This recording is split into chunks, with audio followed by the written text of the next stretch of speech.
DCB മീഡിയയുടെ പുതിയൊരു വീഡിയോയിലേക്ക് സ്വാഗതം. ഇന്ന് ഓഗസ്റ്റ് 5 ബുധൻ. ഇന്നും തുടർന്നു വരുന്ന ദിവസങ്ങളിലും നിങ്ങൾ അറിഞ്ഞിരിക്കേണ്ട പ്രധാനപ്പെട്ട വാർത്താ അപ്ഡേറ്റുകളാണ് ഷെയർ ചെയ്യുന്നത്. ചാനൽ ആദ്യമായി കാണുന്നവർ സബ്സ്ക്രൈബ് ചെയ്യുക, വീഡിയോ ഇഷ്ടമായാൽ ലൈക്ക് ചെയ്യുക, ഫേസ്ബുക്കിൽ കാണുന്നവർ പേജ് ഫോളോ കൂടി ചെയ്യുക.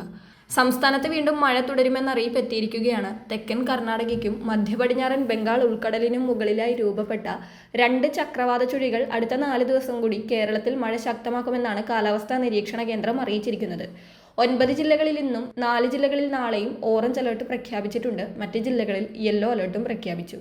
പത്തനംതിട്ട, ആലപ്പുഴ, കോട്ടയം, എറണാകുളം, ഇടുക്കി, കോഴിക്കോട്, വയനാട്, കണ്ണൂർ, കാസർഗോഡ് ജില്ലകളിലാണ് ഇന്ന് ഓറഞ്ച് അലർട്ട്. പത്തനംതിട്ട, കോട്ടയം, എറണാകുളം, ഇടുക്കി ജില്ലകളിൽ നാളെയും ഓറഞ്ച് അലർട്ട് തുടരും. അടുത്ത അറിയിപ്പ്. സംസ്ഥാനത്ത് സ്വർണ്ണവില കുത്തനെ ഉയർന്നിരിക്കുകയാണ്. പവന് 1280 രൂപയാണ് വർദ്ധിച്ചത്. 1,06,880 രൂപയാണ് 1 പവൻ സ്വർണത്തിന്റെ വില.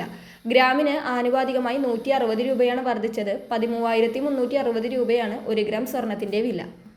അടുത്ത അറിയിപ്പ്. സംസ്ഥാനത്തെ 38 തദ്ദേശ സ്വയംഭരണ വാർഡുകളിലെ ഉപതിരഞ്ഞെടുപ്പിനായി തയ്യാറാക്കുന്ന വോട്ടർ പട്ടികയിൽ പേര് ചേർക്കാൻ ഇന്നുകൂടി അവസരമുള്ളൂ. 2026 ജനുവരി 1-നോ അതിനു മുൻപോ 18 വയസ്സ് തികഞ്ഞവർക്ക് പട്ടികയിൽ പേര് ചേർക്കാമെന്ന് സംസ്ഥാന തിരഞ്ഞെടുപ്പ് കമ്മീഷൻ അറിയിച്ചിട്ടുണ്ട്. അതിന് ഓൺലൈനായി www.sec.kerala.gov.in വെബ്സൈറ്റിൽ അപേക്ഷിക്കാം. അന്തിമ വോട്ടർ പട്ടിക ഓഗസ്റ്റ് 19-ന് പ്രസിദ്ധീകരിക്കും. അടുത്തറിയിപ്പ്. ഇൻഷുറൻസ് ഇല്ലാത്ത വാഹനങ്ങൾക്ക് ഇന്ധനം നിഷേധിച്ചുകൂടെയെന്ന് സുപ്രീം കോടതി ചോദിച്ചിരിക്കുകയാണ്. ഇൻഷുറൻസ് ഇല്ലാത്ത വാഹനങ്ങൾക്ക് പെട്രോൾ പമ്പുകളിൽ ഇന്ധനം നിഷേധിക്കുന്ന പൈലറ്റ് പദ്ധതിക്ക് രൂപം നൽകാൻ സുപ്രീം കോടതി കേന്ദ്രത്തിനും insurance regulatory and development authority of ഇന്ത്യയ്ക്കും നിർദ്ദേശം നൽകിയിട്ടുണ്ട്.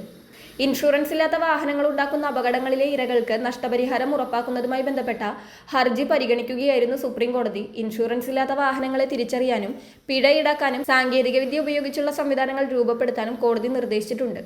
അടുത്തറിയിപ്പ്. PM കിസാൻ സമ്മാൻ നിധിയുടെ 23 ഗഡുക്കൾ നിലവിൽ വിതരണം ചെയ്തു കഴിഞ്ഞു. 24ാം ഗഡുവിനായുള്ള കാത്തിരിപ്പിലാണ് ഗുണഭോക്താക്കൾ.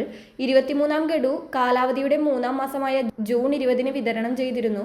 അതിനാൽ 24ാം ഗഡുവും അത്തരത്തിൽ 3ാം മാസമൊക്കെ വിതരണം ചെയ്യുകയാണെങ്കിൽ സെപ്റ്റംബർ അവസാനത്തോടെയോ ഒക്ടോബർ ആദ്യത്തോടെയോ ഗുണഭോക്താക്കൾക്ക് തുക ലഭിക്കുന്നതാണ്. അതോടൊപ്പം PM കിസാൻ സമ്മാൻ നിധി കേന്ദ്ര സർക്കാർ 5 വർഷത്തേക്ക് കൂടി ദീർഘിപ്പിച്ചിരിക്കുകയാണ്. പദ്ധതി എന്നുവരെ തുടരുമെന്ന കാര്യത്തിൽ കർഷകർക്കിടയിൽ നിലനിന്നിരുന്ന ആശങ്കകൾക്ക് ഇതോടെ പരിഹാരമായിട്ടുണ്ട്.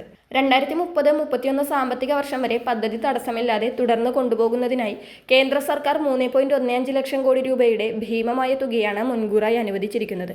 ഈ തുക മാറ്റിവെച്ചിട്ടുണ്ട്. ഇതുവഴി ഓരോ ഗഡുക്കളും കർഷകർക്ക് സമയബന്ധിതമായി ലഭിക്കുമെന്ന് ഉറപ്പായിരിക്കുകയാണ്. വളരെ പ്രധാനപ്പെട്ട ഈ വാർത്താ അപ്ഡേറ്റുകൾ മറ്റുള്ളവർക്ക് കൂടി ഷെയർ ചെയ്യുക.